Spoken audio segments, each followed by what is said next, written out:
The narcissist operates from a foundation of illusion. That illusion is one of absolute control. Control over others' perceptions, emotions, and even their own narratives. They craft this with meticulous care. The charm, the superiority, the victimhood when it suits them, the righteous anger when they're challenged. It's not accidental. It's a psychological strategy, honed over time and designed to feed a fragile and insatiable ego. But here's the truth. No illusion, no matter how carefully constructed, can survive indefinitely in the face of reality. And the reality is that people eventually see through it. You can manipulate a person for a time, confuse them, gaslight them, make them doubt their own sanity. But human beings have a remarkable ability to adapt.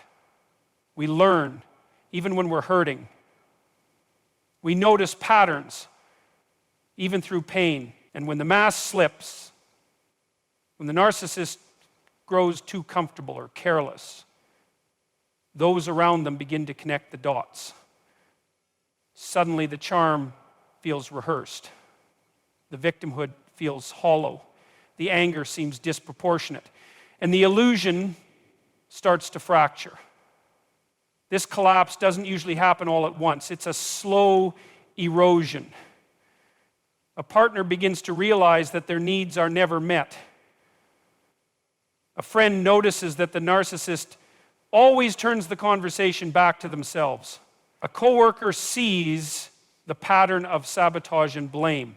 Bit by bit, the narcissist's carefully curated image dissolves, revealing what lies beneath. Not confidence, not strength, but insecurity. Raw, unprocessed, and deeply rooted in shame. Now, why is this important? Because the narcissist believes, truly believes, that as long as they can control the narrative, they can control reality. They think if they can keep others dancing to their tune, they never have to confront the emptiness within. But when people stop dancing, when they walk away, or worse, when they expose the narcissist's behavior, that illusion shatters, and the narcissist is forced to face something they've spent their entire life running from, themselves. There's a psychological phenomenon called ego death. It refers to the dismantling of one's constructed identity, usually through trauma or intense realization. For a narcissist, this isn't a spiritual awakening, it's an existential crisis. The version of themselves they presented to the world begins to disintegrate. They're no longer seen as exceptional or misunderstood. They're just human. And for someone who's built their entire identity on being more than human, superior, untouchable, that realization is unbearable. What's tragic is that this collapse could be an opportunity for growth. In theory, it's a moment when the narcissist could choose to reflect, to take accountability, to become something more authentic. But more often than not, they double down. They rebuild the illusion. They find a new audience, another person to manipulate, another scenario where they can be the hero or the victim or the genius. But the cracks are showing. And each time they rebuild, it takes more effort. It gets harder to maintain the act. The cost of the illusion rises, and the returns diminish. That's the trajectory. The narcissist starts at the top of a structure they built with charisma, manipulation, and control. And slowly, inevitably, that structure begins to collapse. And when it does, it reveals the truth they've been hiding from their whole lives, that they're not in control at all. Not of others, not of themselves. They are slaves to their own image. And when that image breaks, so do they. This is the consequence of living a life untethered from truth. When your entire identity is built on avoiding reality, on manipulating others instead of engaging honestly with the world, you eventually become trapped in a house of mirrors. Everything looks like a reflection of your own ego, and nothing has real depth. But reality isn't fooled by mirrors, and eventually, neither are the people around you. So what happens when the illusion collapses? The narcissist is left standing in the wreckage of their own design, bitter, confused, and desperate to regain control. But by then, most people are done playing the game. And the narcissist is left alone with the one person they've spent a lifetime trying to avoid, their true self. The longer the lie is sustained, the greater the collapse. And for the narcissist, that collapse isn't just painful, it's terrifying. The illusion always breaks. The only question is when, and what's left standing when it does. As the illusion begins to crumble, another, perhaps more insidious force takes hold: isolation. For the narcissist, relationships are transactions. Each person a means to an end, each interaction an opportunity to extract admiration, to boost their inflamed ego, or to deflect any hint of shame. But those transactions come at a cost for everyone involved. Over time, patterns emerge. Close friends grow weary, partners tire of the emotional servitude, family members resent the manipulations. And so, one by one, they withdraw support, step away from the chaos, or simply refuse to be drawn back into the cycle. It is in that moment when the network of admirers and enablers begins to erode that the narcissist discovers the dire consequences of living without genuine connection. You see, the narcissist's bond with others is never built on mutual vulnerability. They don't cultivate relationships through empathy or shared struggle. Instead, they create an environment of conditional affection. I will like you if you reflect my greatness. I will respect you if you defer to my needs. As that pattern repeats, people learn that to be close to this person is to sacrifice authenticity, to censor their own feelings, and to bear the weight of another's insecurities. It's not sustainable. And eventually, the doors begin to close. This isolation does not come gradually. It often feels like an abrupt invalidation. One week there may be laughter and camaraderie, the next a subtle shift. A friend declining invitations, a spouse distancing emotionally, siblings stopping their excuses for bad behavior. It's as though the narcissist, the architect of spectacle and drama, now finds themselves standing on stage with an empty audience. And as panic rises, they realize they don't know how to exist without applause. Philosophically, this reveals a grim truth. If you build your life on shallow performances, you have no foundation when the lights go out. The narcissist's cage isn't constructed with bars of metal. It's made of absent voices, eroded trust, and fractured bond. They may still speak of relationships as though they have them, bragging about friends, referencing family loyalty, but these are ghosts of connections that no longer truly exist. In private moments, they feel the vacuum. And that vacuum is a kind of existential darkness, a reminder that despite their posturing, they are profoundly alone. But why does isolation become the inevitable outcome? It's because human beings are wired for reciprocity. We don't just need attention, we need authentic attention. We don't just need applause, we need respect. In a healthy relationship, each person gives and takes in balance. You offer kindness, I offer support. I show empathy, you show empathy. But with a narcissist, the scales are permanently tipped. It is always about them, never about a shared experience. And eventually, that imbalance becomes too heavy to carry. Those who once enabled the narcissist's demands begin to see the wear and tear on their own lives, drained emotions, eroded self-esteem, recurring doubts about reality itself, and they walk away. There is also an important psychological mechanism at play. People don't just leave because they're tired of drama.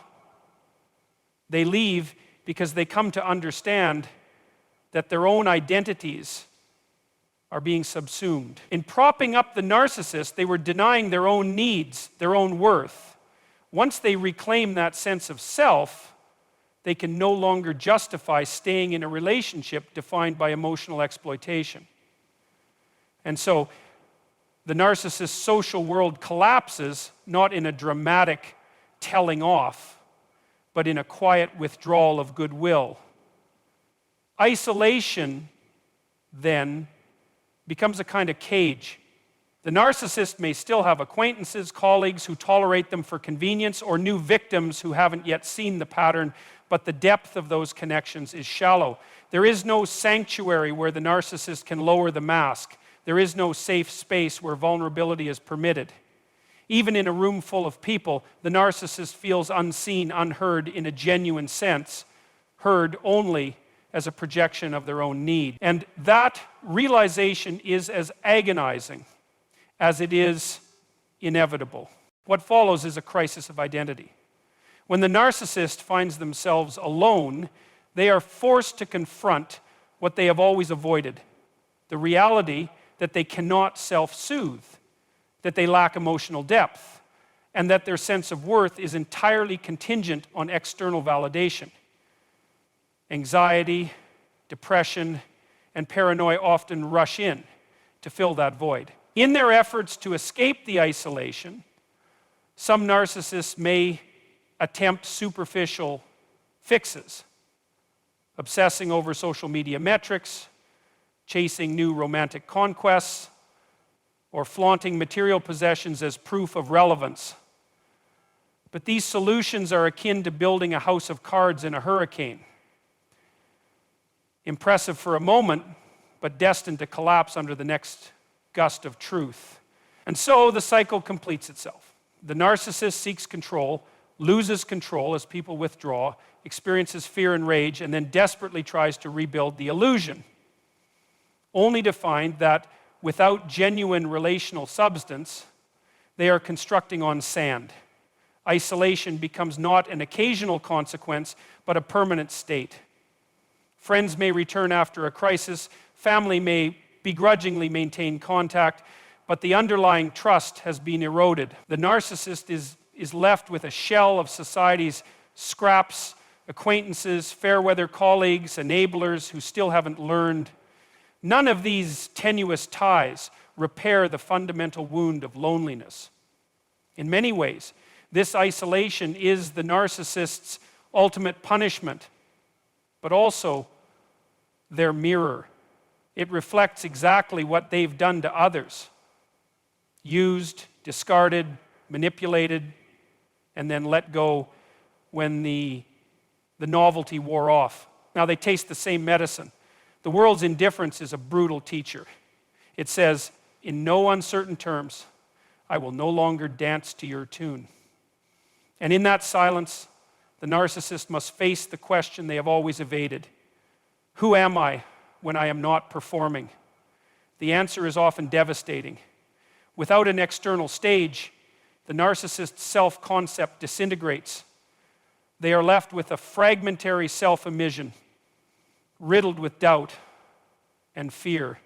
And rather than seek authentic connection or engage in the hard work of self-reflection, many retreat further, doubling down on grandiosity as a defensive response. I don't need anyone. I'm superior. But this declaration rings hollow in empty rooms. For when the applause dies and the mask falls, superiority is an empty throne. Isolation, thus, becomes both a consequence and a crucible. It is the result of the narcissist's manipulations and the harsh environment in which they are left to dwell, but it is also a moment in which the possibility of genuine transformation emerges if, and only if, they choose to confront the isolation, not as a platform for renewed deception, but as a painful yet necessary invitation to cultivate real connection. Most do not accept this invitation. Most continue to roam the social periphery, gathering superficial ties, but never daring to step into the vulnerable territory of genuine intimacy.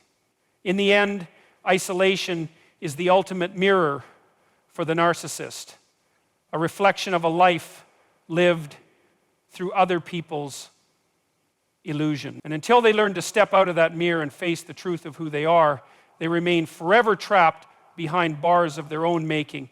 One of the most misunderstood realities about narcissists is that they are not thriving.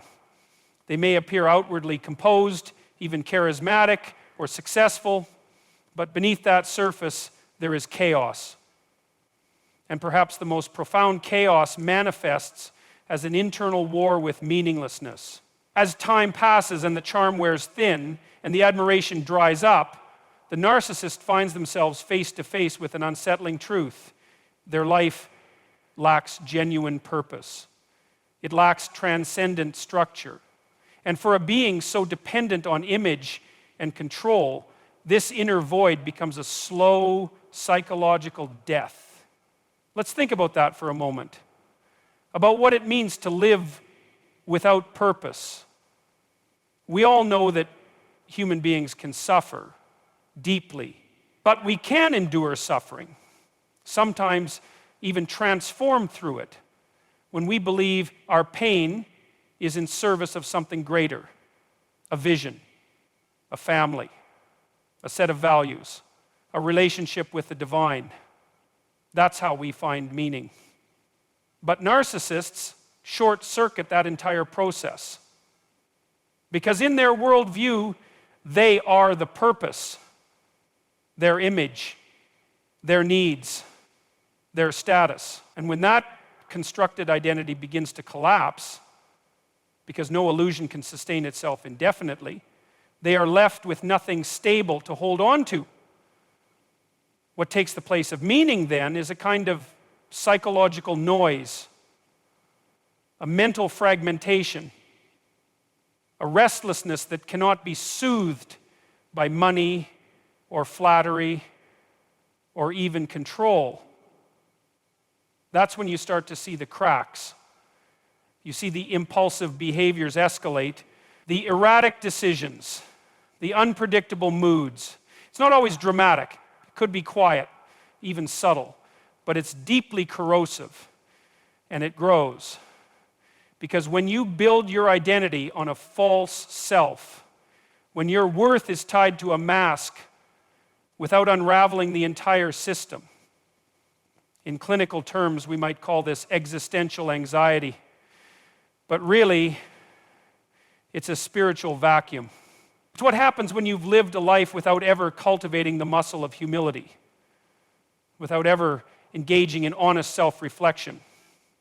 Narcissists often avoid pain at all costs, but ironically, it's precisely that pain, emotional honesty, regret, the humility to admit fault, that leads most people to discover purpose, to build character. The narcissist, however, avoids this inner confrontation for decades, sometimes an entire lifetime. So this idea that the narcissist, however, avoids this inner confrontation for decades, sometimes an entire lifetime, by doing so, they delay any real transformation. Or worse, they eliminate the possibility entirely. Now you might say, well, some narcissists seem successful. They run companies. They're influencers. They have followers. Isn't that purpose? No, that's performance. And purpose is not performance. Purpose is rooted in something far deeper than applause. You can only fake it for so long. When the spotlight turns off, and it always does, the question becomes, what are you living for when no one's watching? The narcissist often doesn't have an answer to that. And the silence of that unanswered question becomes unbearable. That's when you begin to see the deterioration. Sometimes it's a midlife collapse. Other times it's a late life crisis. For some, it shows up as physical illness exacerbated by chronic stress. For others, it's the gradual alienation from family and friends. But the theme is always the same: the loss of illusion, the collapse of the narrative, the reckoning with a lifetime spent evading truth. This is why many narcissists become increasingly desperate with age. They chase younger partners. They exaggerate their achievements. They become more controlling, not less. They double down on the same tactics that caused their downfall in the first place. Because to do anything else would mean admitting failure, not just of an action, but of identity. And that's the most terrifying thing for a narcissist to confront, that the self they constructed wasn't real, and that the real self beneath it was abandoned long ago.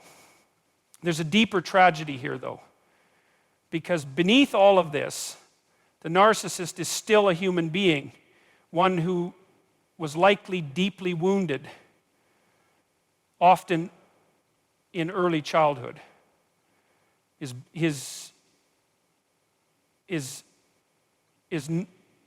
there's a deeper, they learn to compensate for shame or neglect by building a fantasy self. And in that sense, the path they took wasn't chosen consciously, it was a form of protection.